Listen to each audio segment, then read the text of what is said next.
Here we go, going live. What to do to make all my Lunker Lake dreams come true.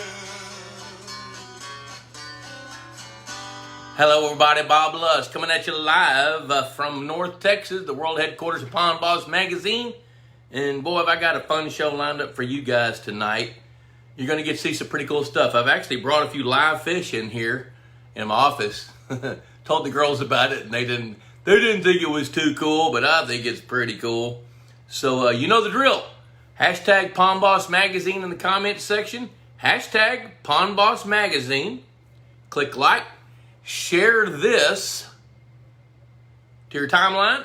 You'll be eligible for a drawing for a Pond Boss hat and a Pond Boss mug. This mug's pretty cool. It knows how to keep hot things hot and cold things cold. I don't know how it knows, but it knows. Of course, you already knew that because you hear me say it every time. And then Jacob West, Jacob's on. I see Jacob. I see Robbie Shell, Todd Austin, John Wilson's checking in. He's checking in a little early. I got a pretty fun show lined up. I'm going to show you some fish I brought in the office here in a minute. And of course, you know what I got to do. I can't see the questions. They scroll by too fast on my phone.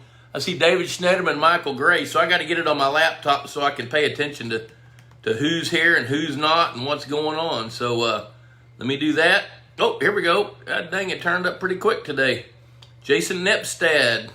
Danny Mack, what a fine day. It is a fine day. We've got a great day going on here. Let's see, Chris Horsley. Chris knows what to do. He's got that hashtag going on. Mike Cottrell, he's ready to bring on the cold and the rain. I know what you want. You want your neck to swell up and your antlers to get hard so you can get out in the woods and chase some big old bucks. That's what you want to do.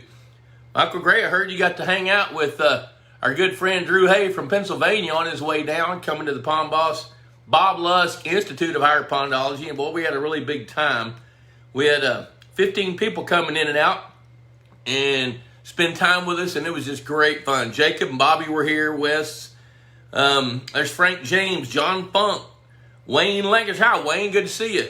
I got an idea I'm going to share today, and I was thinking about you guys with it a little bit. I think it'll be pretty interesting. There's Ron Ardouin. He was here. Ron's got the deal. Hashtag Pond Boss Magazine. There's Fred Bingaman checking in on Connie's phone. Yep, Drew says, keeps cool things cool and hot things hot. Don't know. There it is right there, that Pond Boss mug. It's it. It's got something going on inside it. I don't know what it is. One of these days I might cut one in half, but I wouldn't do that to a perfectly good mug. Somebody has to run over it. Danny Mac's going dove hunting tomorrow. There's Liz Novotny. Liz was here with her husband Gary, and we had a big time with them too. So I'm telling you, the Bob Lusk Institute of Higher Pondology was really fun, informational. We started off by going to take a look at a lake that Mike Otto's finishing up. It's about 25 acres in size, and not much water in it yet. So everybody can see how damn it looks before there's water in it. Got to see how we begin to develop habitat, because that's about where we are. I've got an appointment with them next Thursday to go back and really drill down into their habitat plan. So that's going to be fun. And looking forward to helping them get that. Christopher Aguilar says, what? Oh, okay. So instead of Liz, it's Gary. Gary's got Liz's phone. He's checking in. Christopher Aguilar, whatever. Okay. You must be talking to Ron. So let's see here. Looks like a cold front toward you. Yeah, we got a cold front coming later on. We're supposed to be here on Monday. Looking forward to hearing about last week. Yeah, it was really big. White got to stock his pond. Matter of fact, we're stocking a pond in Baird, Texas right now. There's a giant load of fish, bluegills, fathead minnows, that's going into Baird right now, just south of Baird, which is near Abilene. Bob Mayer checking in from South Cadillac. Scott Hornsey. Wyatt says next year, and I don't know about what we're going to be doing this time next year, but I do know that we've got it was really interesting after we had this institute, had 8 people contact me and want to do it again. So we're going to figure out how to do that. Ron didn't invite Christopher. Yeah, he invited you. You just ignored him. Or maybe he didn't. Now, you know what's between you boys. Y'all handle that. So one of the things I got thinking about, it's pretty fun to get to see some live things other than a gray-bearded talking face here on a phone or a computer. So I got a couple things I want to show you here. I got a bucket down here with some fish in it. So we're going to play Guess That Fish. So I'm going to hold up a fish.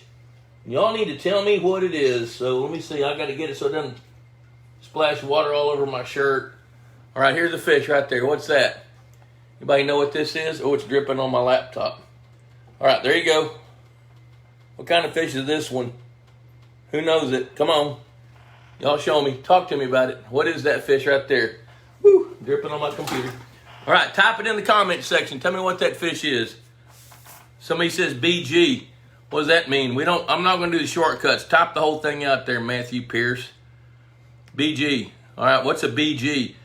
Christopher says bluegill. Matthew means bluegill. There's Liz again. We're here. Woohoo! Well, I'm glad y'all are there. That's cool.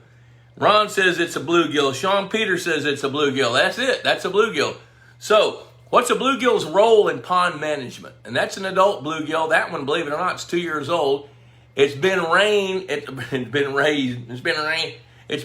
on Purina's Aquamax MVP in ponds right here behind our office. I've got 6 little hatchery ponds back there, and I stocked those with bluegill a couple of years ago with little bitty baby bluegills, and now they're grown up and they're having babies. So I thought I'd do that and let you guys kind of check it out. But Ron's kind of staying a step ahead of us there, I can see. But bluegill's job is to have a lot of babies. In this part of the planet, they'll spawn 5 times a year, and they're considered young of the year. I mean, they're considered the backbone of the food chain through their young of the year. And when we analyzed Swanson's Lake down the road over here last weekend, we found 6 different size classes of bluegill. 4 of those are from this year. And I'm going to tell you about that and let you kind of begin to draw some conclusions from that here in a minute. So that's right, you guys got it. Matthew says the role, food source for larger fish. That's it. And, bluegill being the backbone of the food chain, that's the fish that we rely on the most to supply the bait fish for a lake for a bass fishing lake. So I'm going to find another fish here. Don't tell me what this is here. Now, these fish are kind of pale because they've been inside in kind of a dark room with clear water. Here you go. That one's a little bigger. Tell me what that is. Oh, man. Hang on a minute. It's flopping all over the place. Oh, boy, this room's going to smell like fish. The girls are going to be proud of me. Hold up. Here we go.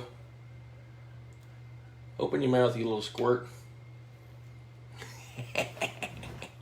I know y'all are laughing. There it is right there. So we're going to try this again. Tell me what that is. What kind of fish is that, everybody? Christopher says it's a shoe pick.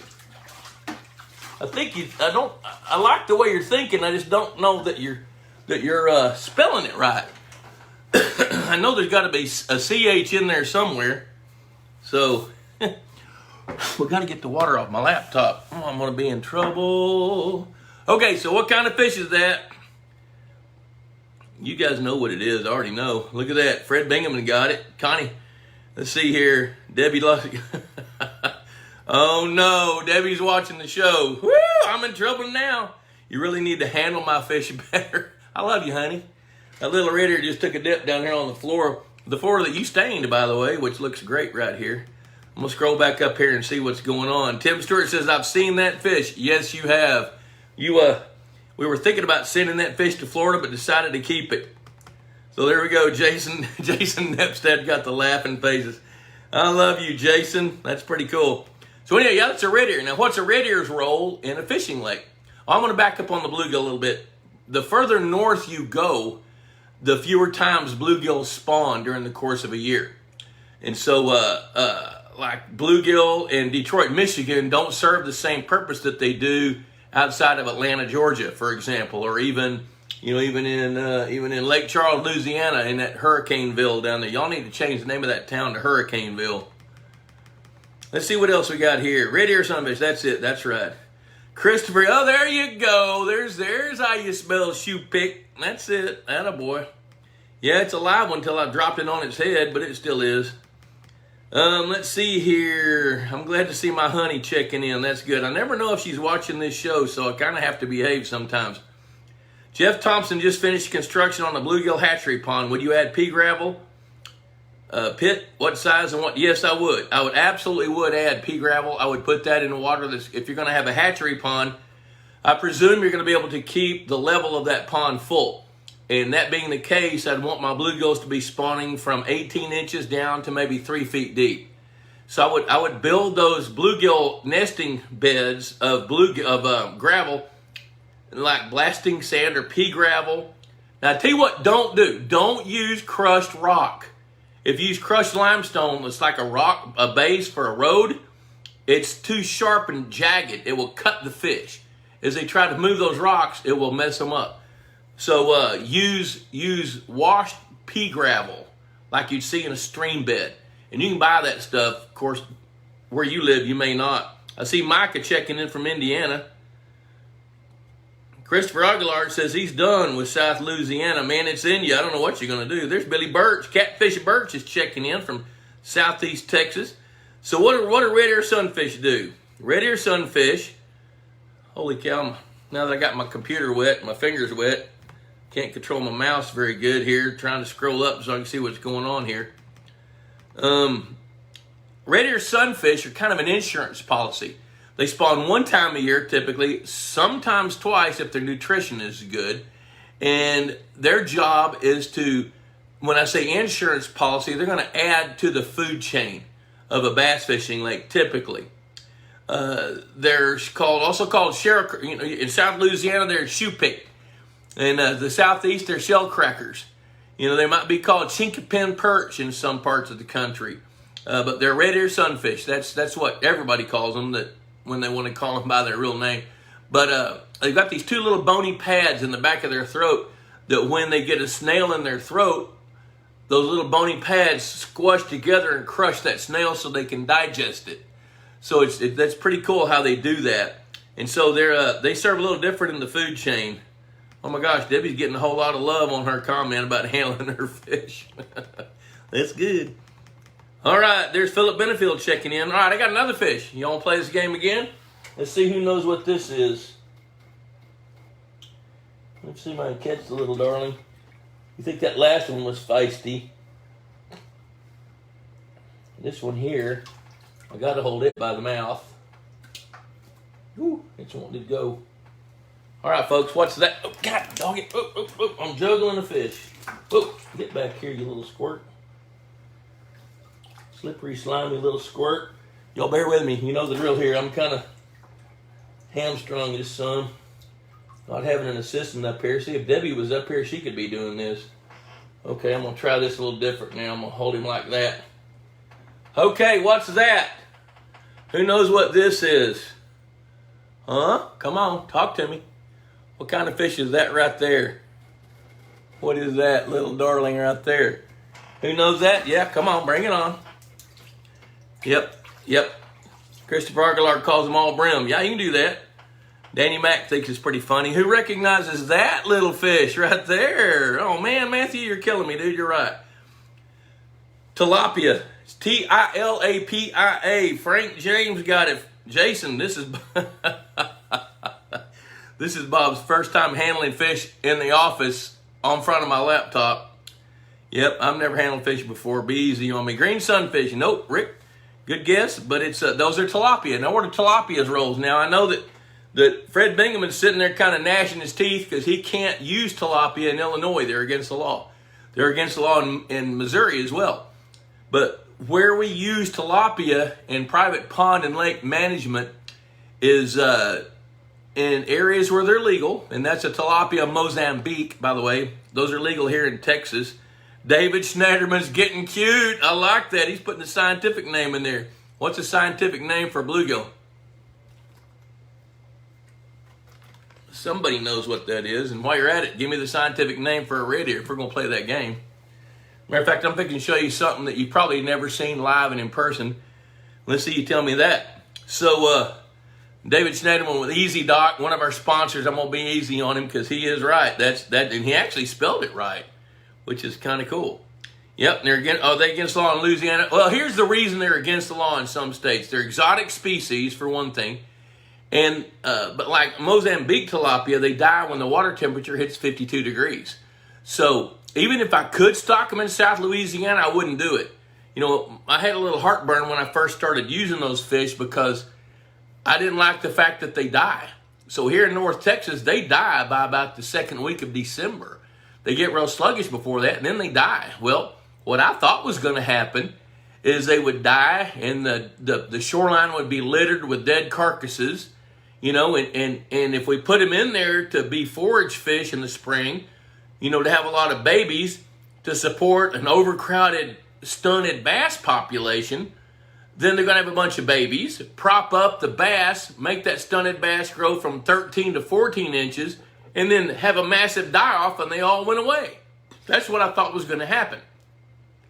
Well, that's not what happens. What happens is we stock them in the spring. They do begin to reproduce, and if you stock them at 20 pounds per acre, remember that for next spring, then they're pretty effective in controlling filamentous algae. Now, what happens is when they start having babies, they're mouth breeders. The male will take the eggs in his mouth and they'll hatch. And when they absorb their yolk sac, he'll spit them out. And those babies go straight into the algae, and that's what they feed on. So once you kind of get to that break point and there's enough of them in there, they'll eat the algae faster than what it can be produced. Now, they don't eat bushy pondweed. They don't eat American pondweed. They eat algae. That's what they eat. So there we go. Yeah, Dustin Crawley looked them up. Lepomus macrophilus. Which one is that? Is that the bluegill or the red ear? Yep, Travis Paul Smith, 84 degrees in Mississippi. Bluegill tearing up that Aquamax MVP. There you go. Stuart Swanson checking in. Perch. That's what they call them in Louisiana. Texas. That's right. And sometimes in Louisiana. That's right. Hey, Stuart, I'm going to talk about your lake in a minute. I'm working on your report. We analyzed Swanson's Lake with part of the Institute of Higher Pondology on Saturday. And it's really, really interesting to see what happened there. I'm going to explain it to you in a minute. Chris Chavetta checking in from Innsbruck, Missouri. Good to see you there, Chris. St. Louis. So anyway, the tilapia, what actually happens in a pond is they do reproduce. Now, I'm not totally confident that baby tilapia feed bass. But I tell you this, they'll feed bluegill, they'll feed baby bass, because I'm not sure a huge number of them get a lot bigger than that before they get consumed by something. But here's what I'm real confident to tell you, is by the end of the year in ponds that we stock tilapia in, algae's controlled, and we see a higher survival rate of this year's young of the year bluegill going into the winter. So I see they have an impact on algae, and they have an impact on helping bluegill survival rates going into the winter. That's the two big deals about tilapia. Plus, now, I like, let's see here, let me go back down here. Dustin Crawley, red ear, that's it. Or shellcracker right there in Tennessee, that's right. What's a bluegill? Microphilus is red ear. What's the bluegill? All right, so now Danny Mac says, what happens if the tilapia don't die? Here's what happens, like where Danny Mac lives down in San Antonio. I don't think tilapia will die there most winters. Now, you might get one winter in 5 where they're going to die. Here's the consequences of that.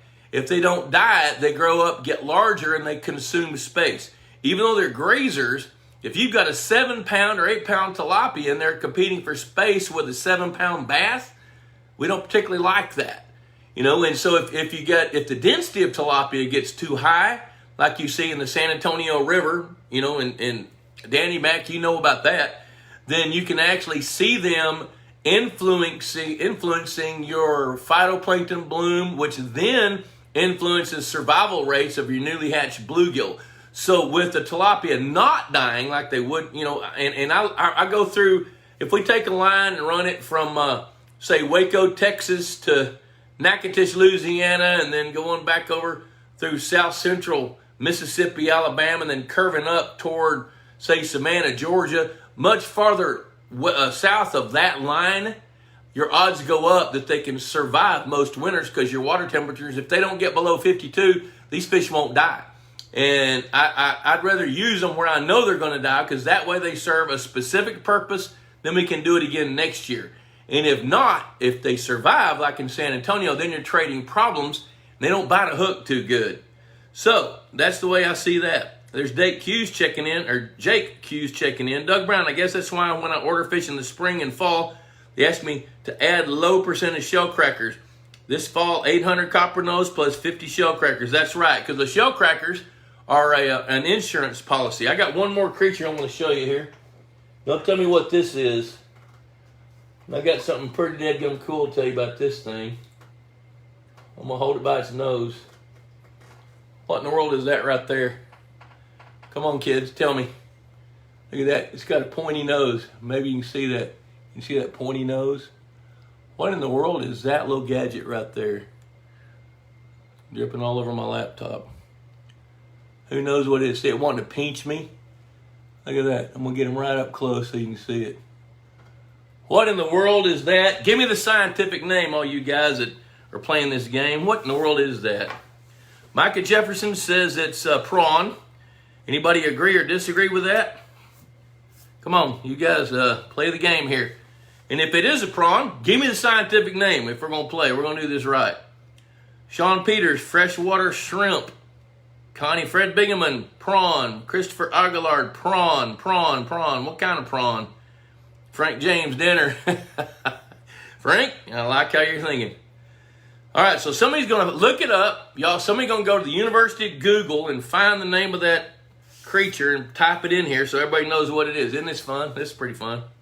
So there's a guy that produces these out west of Fort Worth, and I've known him a long time, and he's kind of, I can't call him reclusive, but I know that he's not real social, and he doesn't market much. But he raises these baby freshwater prawns.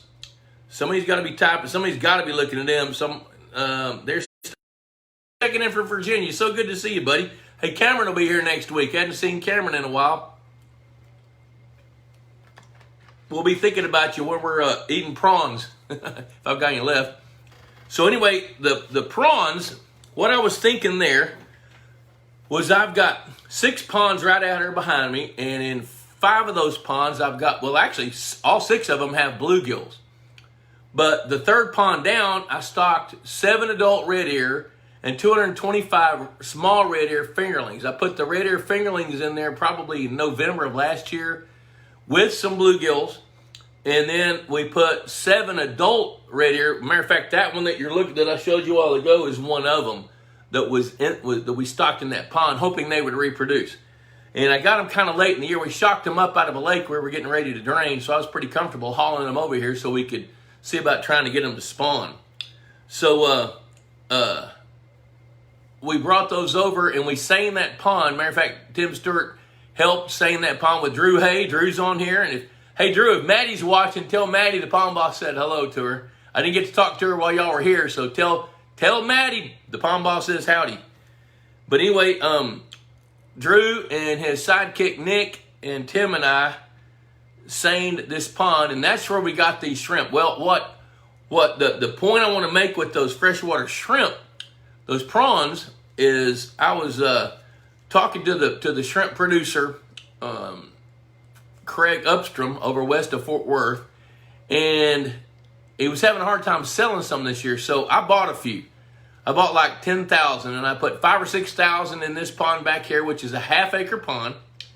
Then I took the rest of them and put them in a 10th acre hatchery pond that I knew had bluegills in it. Now that 10th acre pond is like 75 feet wide, 150 feet long, and I had 100. We harvested bluegill out of that. I think I mentioned that in an earlier show where we took out over 12,000 baby bluegills. We took out like 400 intermediate adults and then another 500 or so large adults bluegills. We took those out. I left about 50 or 75 adult bluegills and whatever young escaped the seine, which is probably 2,000 or 3,000 small ones. Then those bluegills spawned, and I put those little Macrobrachium rosenberg guys, says David Schneiderman, exactly right. That's what they are, Macrobrachium rosenberg. I put those in there at about 1/2 inch in length, and I didn't do it until June. Well, I had several thoughts that I wanted. First of all, there's a biologist that's been telling me he uses those in bass lakes. And of course, if you follow bass fishing much, you read an article 3 or 4 years ago about Gary Schwartz down in the Rio Grande Valley or Laredo, stocking them into hatchery ponds and feeding his bass with them. You know, so people have thought about them as bass forage, and that's what Jason Luster does with them over near Granbury. And but I started wondering, is there another purpose, and can they survive? So I put them in there where there is no structure, no habitat, open water, both ponds turbid. So we had a really nice green bloom on that 1/10 acre pond up at my house, and I put about 5,000 of them in there, knowing that some were going to get eaten or expecting some to get eaten. And then I put them down there in this pond, which is turbid because of the well water, and it's a 1/2 acre pond. So we seined it about 2 weeks ago, the 10th acre pond, and got about 25 pounds of shrimp out that averaged about that length right there, a little bit smaller than the one I just showed you. And so we ate a bunch of those. They're pretty tasty. But what I noticed was the water, as time went on, the fertile green plankton bloom shifted, and it started changing into more of a muddier gold colored bloom, which is different. I was a little spooked by that. So I would add some water to the pond, it'd evaporate down. I'd add some water, exchange some water. But then I kept noticing that as these shrimp were growing, the water was roiling. You can actually see it. Looks like there's little bitty currents in there of different colors of a golden color moving all the way around that pond. There was a great blue heron making a living there. So I'm going to pause right there. I'm going to look and see who's writing what, and then I'm going to come right back to you. Stan, we are doing well. Thank you. Let's see here. Travis Paul Smith, I bought my property 4 years ago, August 6th, opened my 6 acre pond to 9 acres, and is doing exactly what you suggest. I see 100% difference this year. I can't thank you enough. You're the best boss. Man, look at that going straight to my head. You know what, really, if you guys just follow the principles of this stuff, you're going to be stunned at how well things can work. And there's an article coming up in the next issue of Pond Boss, November, December, that talks about complacency. One thing you got to know is you're not going to get your pond there and expect it to stay there unless you're monitoring it, watching what's going on. And in a minute, I'm going to get off the shrimp thing, and we're going to talk about Stuart Swanson's lake just a few miles up the road from where I'm sitting. I'm going to tell you about that. Matthew Pierce, a rusty gold color. It wasn't even a rusty color. It was kind of a golden brownish, almost like a heavy plankton bloom with a scary tint of gold to it. Now, that's just my pond. Now, one thing you got to know about my pond is I fill it with well water, and there's a lot of iron in it. And I got a feeling that these prawns were kicking up mud. That's what it looked like they were doing. But what I can also tell you they were doing, this is where I want to go with the shrimp. There was not, after about 6 weeks, there's not one branch of filamentous algae in either one of those ponds. And the ponds adjacent all have algae in them. So back here, I've got 6 ponds in a row.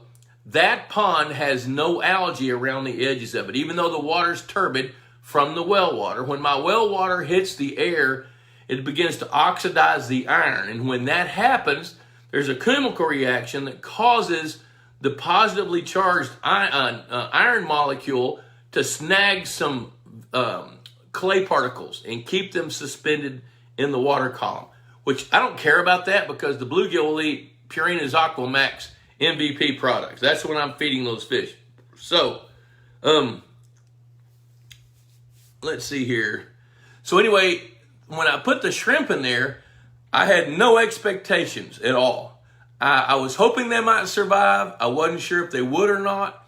I was hoping that they would get big. Wasn't sure if they would or not. I wasn't sure if we were going to be able to pull a seine and catch 1 or 0 or 1,000. Had no idea. Well, when we seined it Sunday morning, we got about, I think, 18 or 20 pounds of shrimp out of this 1/2 acre pond that were all pretty big. And there's just not one bit of algae. So now I'm kind of pumped up to try next year to stock it into some fishing lakes where algae is an issue and see if they can actually have an effect on algae where maybe these prawns can double team with the tilapia and really put a dent in that algae. And we're going to try that in a few ponds in Texas. I bet you I can find a handful of folks that are willing to give that a try. So that's the scoop on that. So now then, looks like David Schneiderman put up a website link to Texas A&M University. Chuck Brinkman, how about a quick example of figuring relative weight, length and weight of that bluegill? Well, if I had a scale, I'd do that. And if I had a ruler, I'd do that. We'll do that another time. But I like your thinking. Doug Brown, adding prawn and crawfish combo. You know, what's really interesting is with these ponds with no predators in them back here behind me, and if you guys want to see those ponds, go to Google Earth and go to 55 Heritage Road, Gordonville, Texas, and you can see the building I'm sitting in, and you can see the ponds. If you want to see what I'm talking about, and look at the third pond from the north.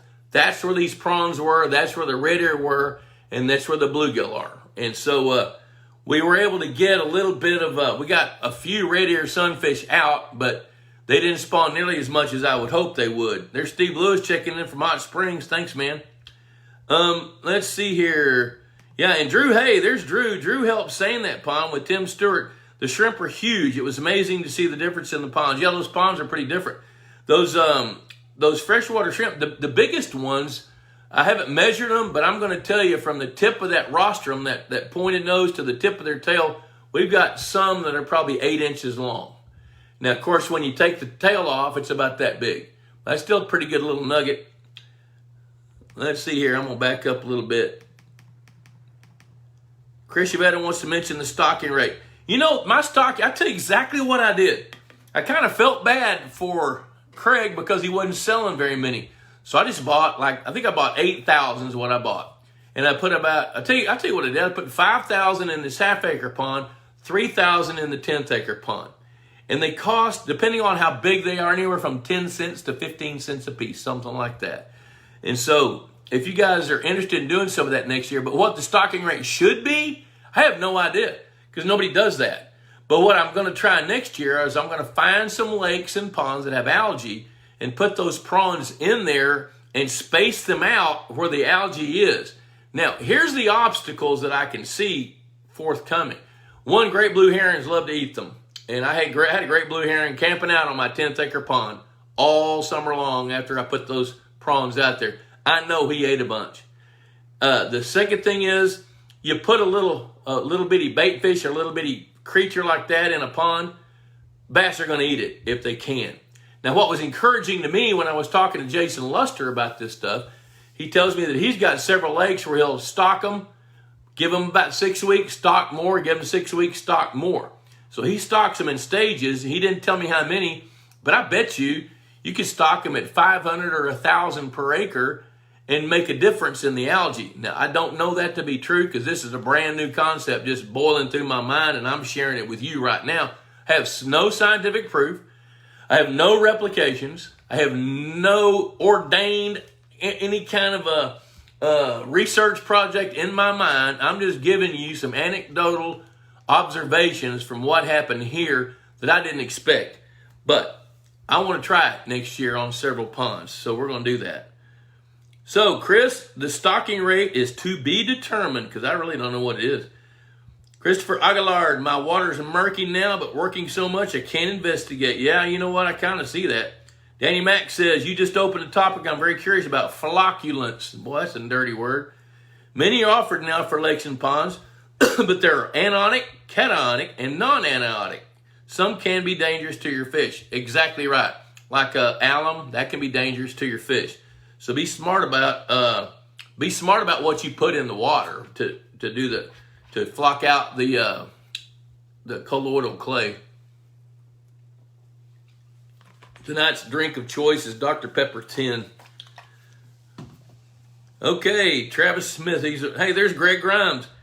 Glad to hear my energetic voice. Hey, I'm feeling it tonight, aren't I, buddy? So, Greg's a great friend of ours, longtime friend. He is a fisheries biologist over in Georgia, Ball Ground, Georgia. Been around for a long, long time, 25 years or better. You can tell me how long. I know it's been 25 years, maybe more than that. Okay, Mike Cottrell, I'm in. Where do you get prawns? I'll tell you what, dude. Stay in touch with me next spring, and what we'll do is we'll put together an order so we can get them for the best price. We'll do a collective order, and then I'll call Craig Upstrom. I can't remember the name of his business, but he's over near Weatherford. Actually, he's east of Weatherford, between Weatherford and Fort Worth, near Aledo, off of Interstate 20.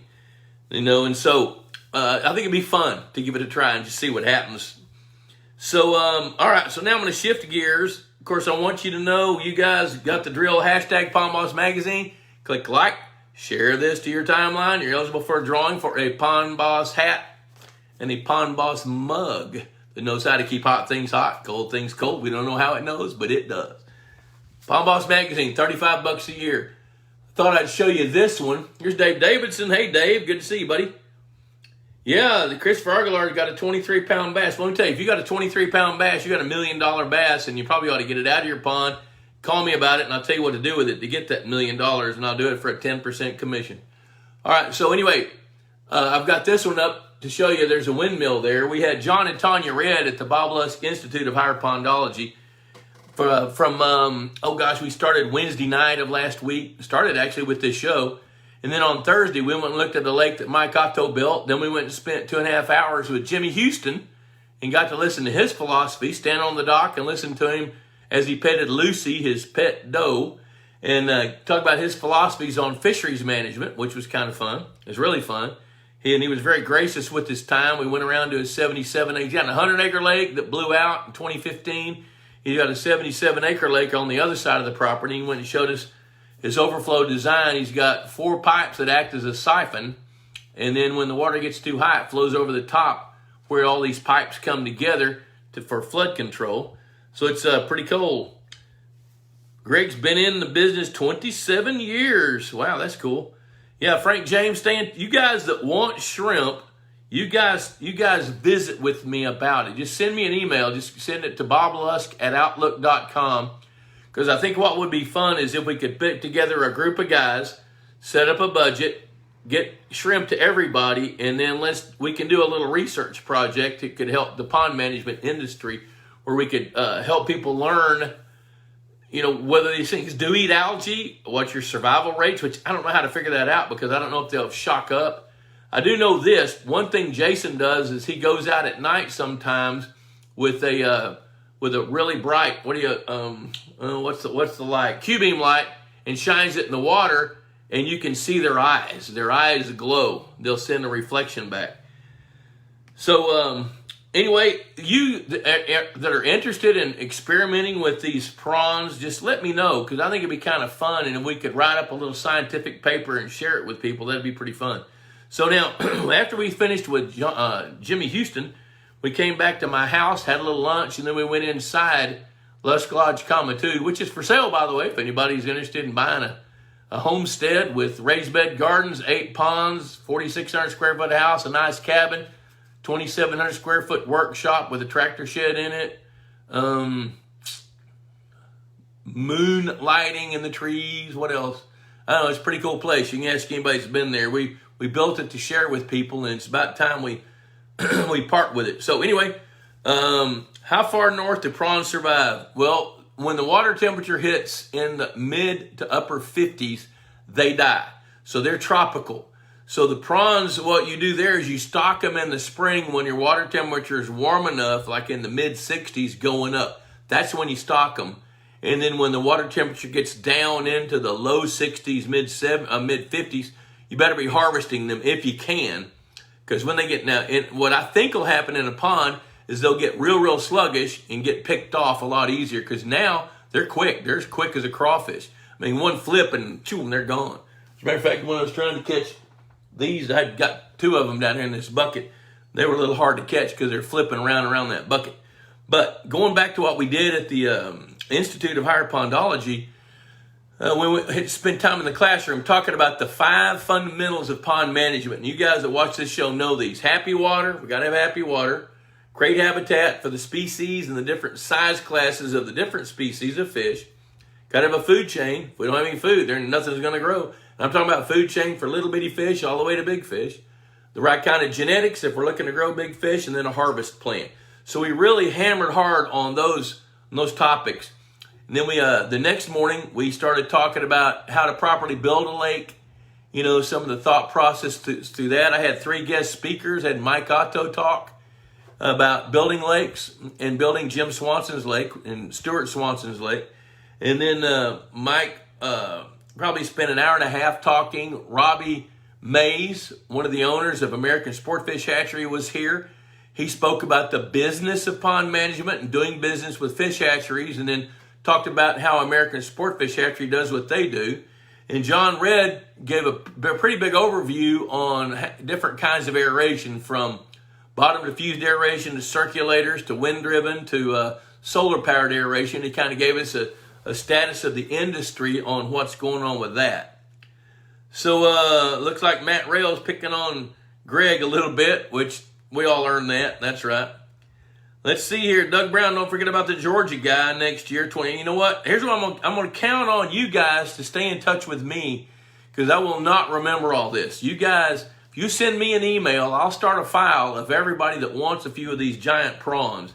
Now, Matthew Pierce says they're freshwater shrimp in Dakota Lakes. Are they a different species? Absolutely, yes, they are. I mean, we've got grass shrimp in our waters here in Texas, but they don't get much bigger than that.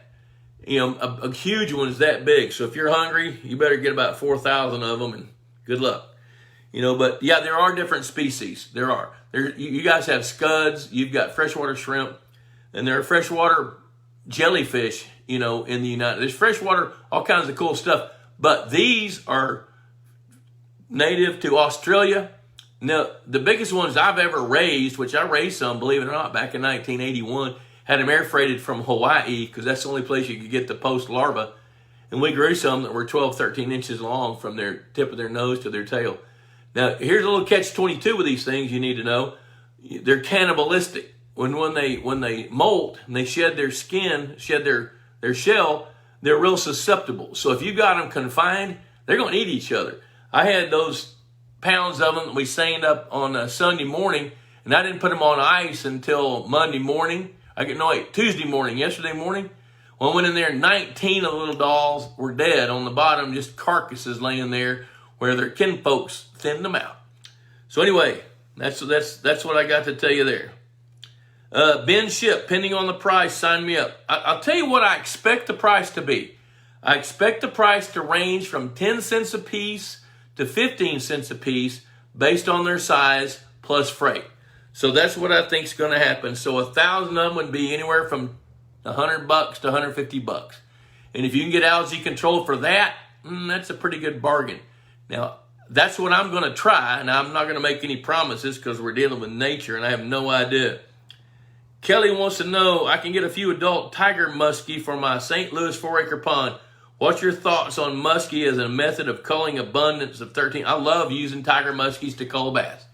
And if you can get some adults, get 2 per acre. Start with that. That's enough. If you have to buy the little hammer handles at 13 or 14 inches, get 3 per acre. So if you're going to get adult, I'm presuming when you say adult, that means larger than 20 inches to me. Adult's probably more like 28 inches for a muskie, tiger muskie.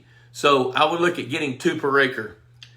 Yep. Wyatt says it's a dog-eat-dog world. Yeah, it really is. It's a shrimp-eat-shrimp world here. So anyway, I want to go back to Swanson's Lake. So as we progress through the Institute of Higher Pondology, the mission was to go analyze the lake. So we laid the groundwork to go analyze Swanson's Lake, which is about, I think, 13 or 14 acres, something like that. Well, that lake was built between 2013 and 2014. Mike Otto built it. I got to help design the interior part of the lake with the structure. And if you're interested in this, I'm going to send them a report here before long. I'm working on it now. And the management has been sporadic. I'll put it to you that way. The last time I electrofished it was in 2018. And I know it had been electrofished before that. It was stocked in early 2015. And then we had floods. We had 40 inches of rain in 40 days, and that lake overflowed. And I know there was an exodus of some of the fish that we stocked because we found hybrid striped bass in a 3-acre pond right there on the property just below this lake. So I know some fish migrated. But what I also know is the fish did what they should do. The largemouth bass, bluegill spawn, the bass grew. After a couple of years, we saw a really nice upward trend of bass growth rates. And the catch rates were getting pretty good by the end of the 2nd year. By the end of the 3rd year, which would have been 2018, we saw the fish begin spreading out, and some of the biggest bass were gaining a whole lot of weight. You know, some 6 and 7 pound bass on their way to stardom. Well, this year, was a really interesting year because the lake began to vegetate. And when we analyzed it, and the Swansons called me, Dad Jim Swanson called me, I don't know, probably 2 months ago to go out and check it out because he thought the vegetation was getting out of hand. So I went over there and looked, and sure enough, there were several places choked up with bushy pondweed, with some American pondweed, which is my favorite. American pondweed is my favorite plant as habitat. Of course, like with any plant, you get too much of a good thing, it's a bad thing. Too much of a good thing is a bad thing. Well, it is with vegetation anyway. And so we made the choice to go ahead and treat some of those plants, because just looking at it from the shore, it looked to me like 30 to 35% of that lake was covered in plants. And I came back and mapped it out, and I figured out without even getting in a boat that over 40% of the lake was covered in bushy pondweed, primarily bushy pondweed with American pondweed peripheral growing in water. The American pondweed was in water about 4 feet deep, and the visibility was about 7 feet. And we had bushy pondweed growing in 6 feet of water. So we treated about, maybe 25% of the plant life there and took it out. Well, when we analyzed the lake last Saturday afternoon, it was really fascinating because here's what we found. And you guys, I want you to come to your own conclusions. This is, hey, we're going to school here, kids. Get ready. This is pretty fun. Here's what we found. We weighed and measured about, I think, 50 plus bass. Our catch per unit of effort. Here we go, fishery scientists. I think Greg's ears just perked up, and so did Matt Rails. So what happened with our catch per unit of effort, our CPUE was right around 50 bass per hour of electrofishing on the pedal. We have a timer on the electrofishing boat. When the pedal is engaged, there's a second by second timer. So our CPUE was around 50 bass per hour. That's the first thing you need to know. Then on our largemouth bass, we had a really even length distribution. We found 2 spawns from this year, what looks like. We had a handful of 3-inch bass, and then we had a fair number of 7 to 9-inch bass, and then a handful of 10-inchers that could be this year.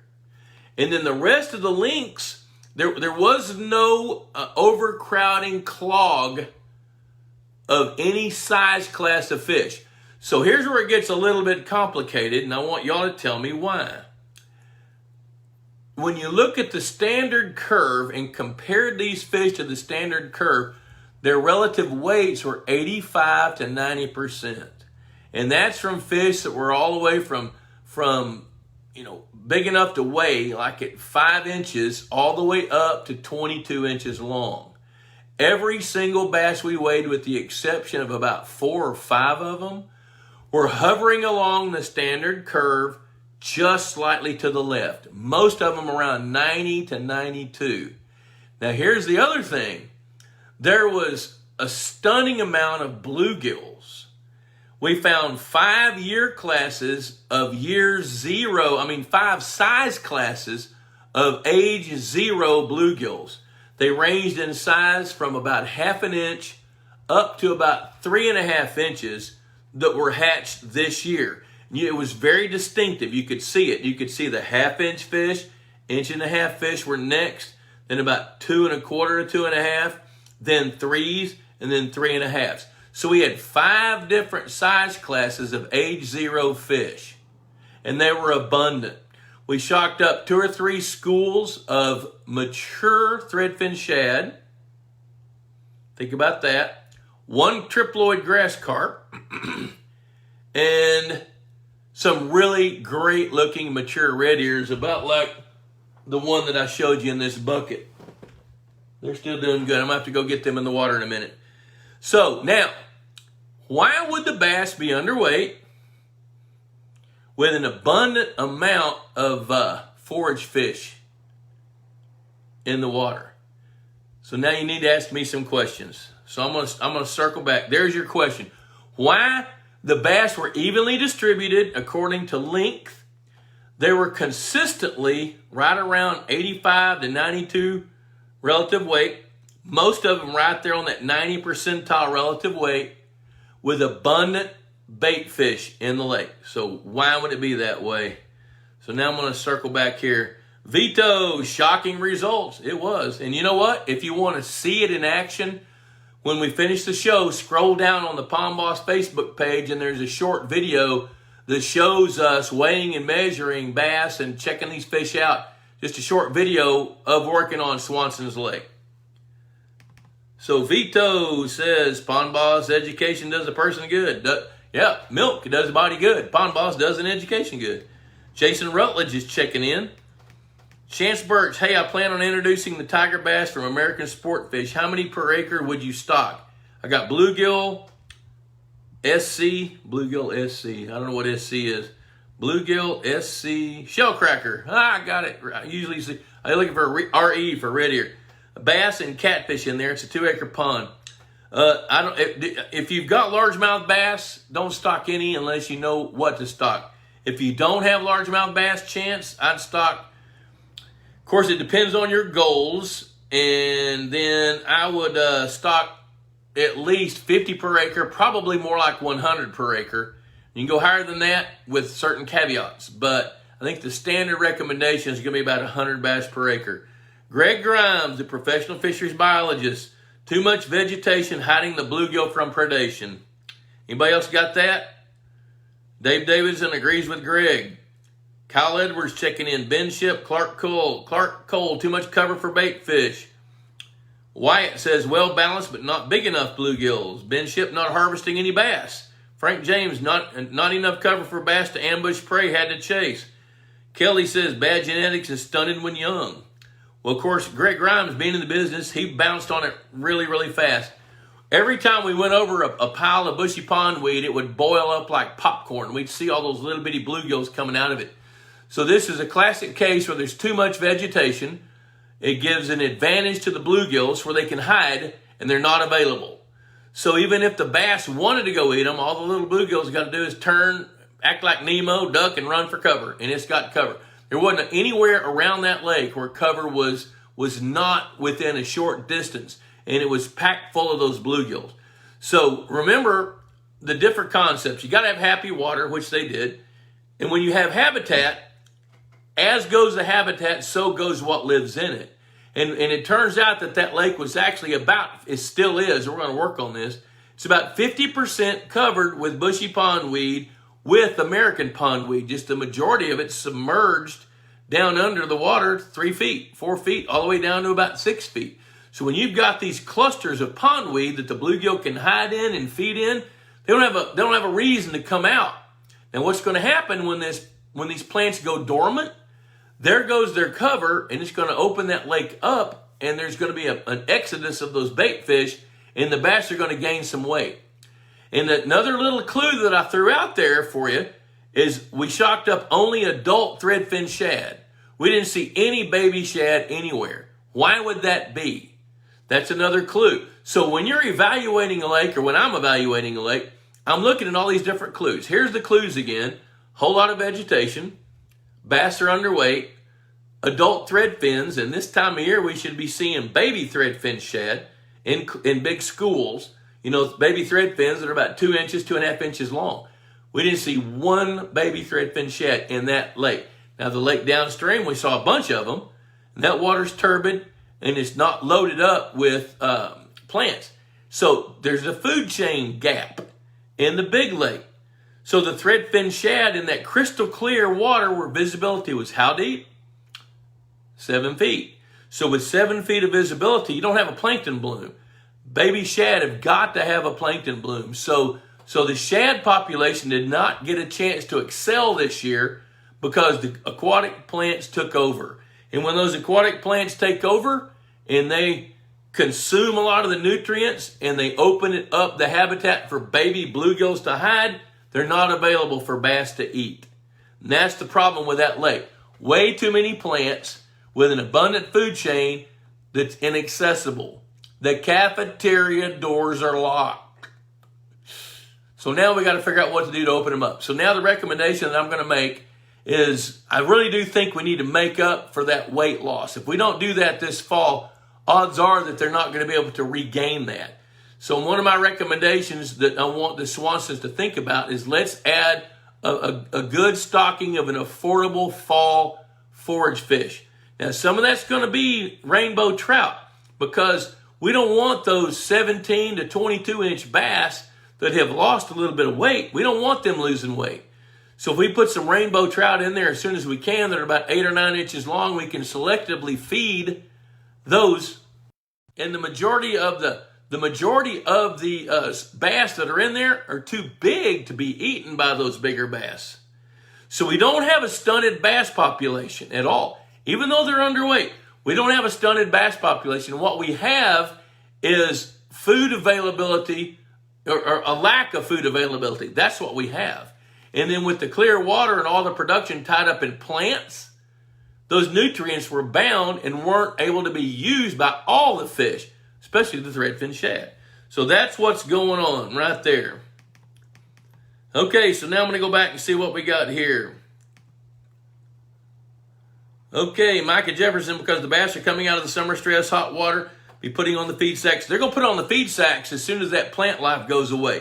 So I'm going to be talking to to Stuart and seeing what he wants to do about the plants. They're about to go dormant, so trying to treat them now is a waste of money. I'd rather see those dollars put into something to feed the fish and let them catch back up, which I think we can do that by selectively feeding the sizes of bass that we want to feed with some live forage fish. We might get Christopher to bring some sacks of crawfish up here if he can get them. All right, Doug Brown, trying to find an electroshock company near me in South Georgia is hard to find. There's several folks down there. Tell you what, go to the Pond Boss Resource Guide, and Greg, you can chime in here, but there's several really good companies in South Georgia. And so, Greg might be willing to go. I don't know. You might need to check out with Greg, but you can find, Greg, type in the name of our friends down there that we both like so much. Edge Aquatics. Look up the Edge family. They're pretty good. Matter of fact, they're real energetic. They're reputable. And talk to Greg as well. Greg can tell you about it. Okay, Corey Ernst. Have a 2 to 3 acre pond, bass, cat, crappie, bluegill, and a few grass carp. There's been one large carp that has a spine in his S shape. He can still swim, but spends a lot of time on the surface swimming in circles. Old age, virus, something else. No, that's very interesting. I like the fact that it swims in circles. I guess that's the only way it can go. What happens is when these fish are produced at the fish farm, everything that happens to produce grass carp is pretty much artificial. Artificial meaning it's controlled in the laboratory environment. The eggs are collected. They're fertilized artificially in a lab. They're hatched in jars. Then they take the swim up fry, make sure they're in a good fertile pond, and then they put them into the pond to grow up to a certain size. Then they bring them back in, and they put them into a process where they increase the temperature and have the baby fish under pressure, kind of like in a pressure cooker, and it adds a third set of genes, which makes them triploids.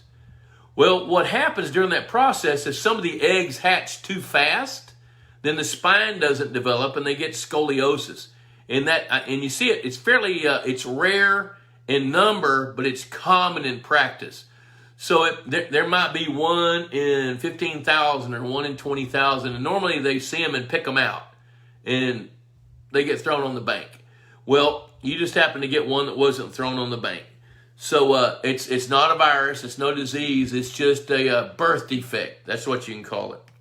Matthew Pierce, 50% is unbelievable. You know, it's really not. You know, when you're in the lake management business and you're not on top of a lake every week or so, it doesn't take that long in perfect conditions, which Swanson's Lake had perfect conditions. When that pondweed started in the spring and nobody was paying attention to it, it was able to explode. And it's kind of a catch-22, or it's a kind of a conundrum, because it starts to absorb nutrients, and as it absorbs nutrients, the water gets clearer. And the clearer the water goes, the more that stuff can expand out into the lake. So it went from that lake's typically clarity in the spring of that lake, in the spring is 24 to 30 inches.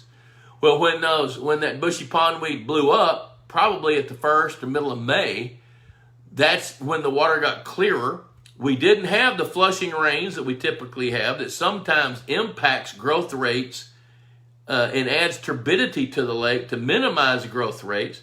Well, we didn't have all that this year. So the conditions were perfect for that lake to become static, which it did. It didn't flow a whole lot, and actually it dropped about 18 inches. And when it dropped, that increased the surface area of the bottom of the lake where these plants could grow, and that's what happened. Holy cow, it's already 7:30. Greg Grimes, there you go. He's going to be shocking there. Bruce Candello, baby shad getting out, competed for zooplankton by bluegill. No, actually, Bruce, what happened was the shad got out competed by bushy pondweed. So the bushy pondweed consumed the nutrients that otherwise would have been in the water column. So this is a classic case where the shad got out competed by a plant. All right, Travis Paul Smith, Frank James, do grass carp not only eat vegetation but also fertilize water? Yes, they do. So they'll eat that bushy pondweed, you know, in the north end of a northbound grass carp. Then on the south end of that northbound grass carp, it squirts it out into some fertilizer, so it can actually help. Jake, Statesville, North Carolina. I know where that is. We switched our aeration back to 24/7 about 6 weeks ago. Water holding 70 degrees, 1.5 acre pond, 15 feet deep, 3 diffusers. Should we run all 3 diffusers? I would. I'd run all 3 diffusers, and once the water temperature gets down to 55, you in Statesville, North Carolina, you shut it off, and don't worry about it until the springtime comes back. All right, you know what? I'm going to wrap it up. And good show. We really appreciate you guys. I'm going to go get these fish back in the water so they don't suffocate right here in a bucket in my office. Appreciate you guys watching. And you know what? I will catch you next Wednesday, probably right here. I'm not sure where I'm going to be next Wednesday, but it's probably going to be here. So thanks again for watching. Until next week, adios.